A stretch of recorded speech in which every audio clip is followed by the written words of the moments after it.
business and clothes, whatever.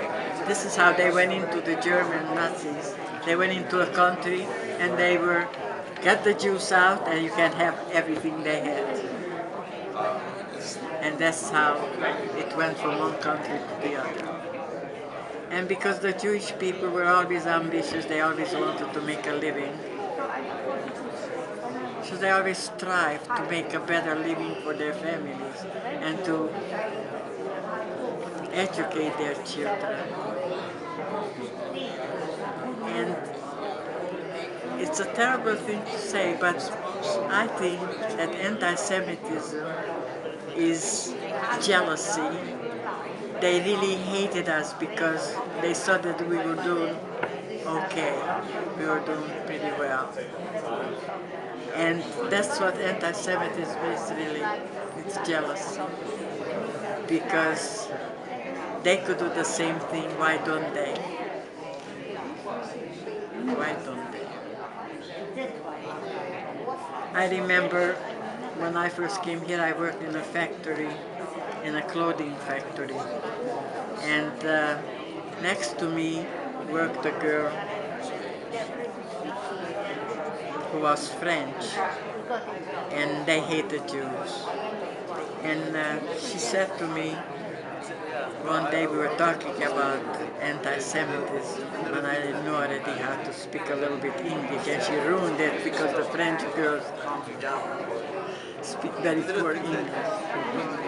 So she says to me, I said, so why do you hate the Jews? She said, because they're all rich. I said, no, not all of them are rich. Some are very poor, and I'm Jewish too. I said, so why don't you hate me? She says, oh, but I don't hate you. I said, why? I'm Jewish. Why don't you hate me? Well, you're different. I said, no, I'm not different. I'm like all the Jews.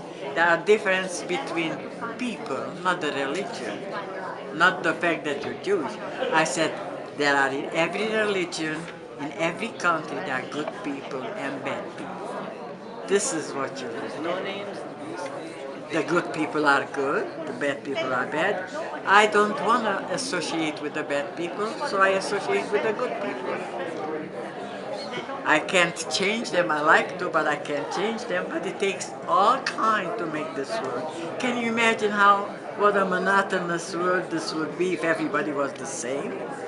So I said, but why do you hate the Jews? There is no reason for it. Oh, but they're all rich, and my father is working at a factory, and he hardly makes a living, and we have 8, 9 children. And I said, and what does he do when he comes from the factory with the money? I said, do you know, I noticed in this factory, there were 3 other factories, there is a Jewish guy, in his lunchtime, instead of going out for his lunch, he gathered from all the floors clothes that weren't sold, and he bought it for 25 cents each piece, and then he gathered it in the dining room, put it on the table, and he was selling it for 50 cents. I said, this is how all the rich Jews started, from the bottom. From the bottom. I said, I bet you this guy someday is going to be a rich person, because after a while, you know, he's going to gather more things, he's going to sell it for more money, and this is how he's going to work himself up. So what does your father do? Well, he works for the railroad, she said. And what does he do?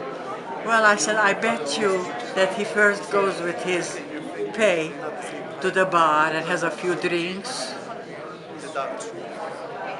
and then comes home with the rest of the pay, which is true, because she said, yeah, he does like to drink. I said, now you see, Jewish people, I'm sorry to tell you, but that's the truth, they don't like to drink. They don't get drunk. They take the money what your father spent at the bar, they put in the bank, and it grows there. That's the Jewish mentality. So for this you're going to hate somebody? Why hate people for thinking the smart thing? Why hate them for that? said, that's why I said anti-Semitism is jealousy. That's what it is. And instead of working towards that, it's so much easier to blame the Jew.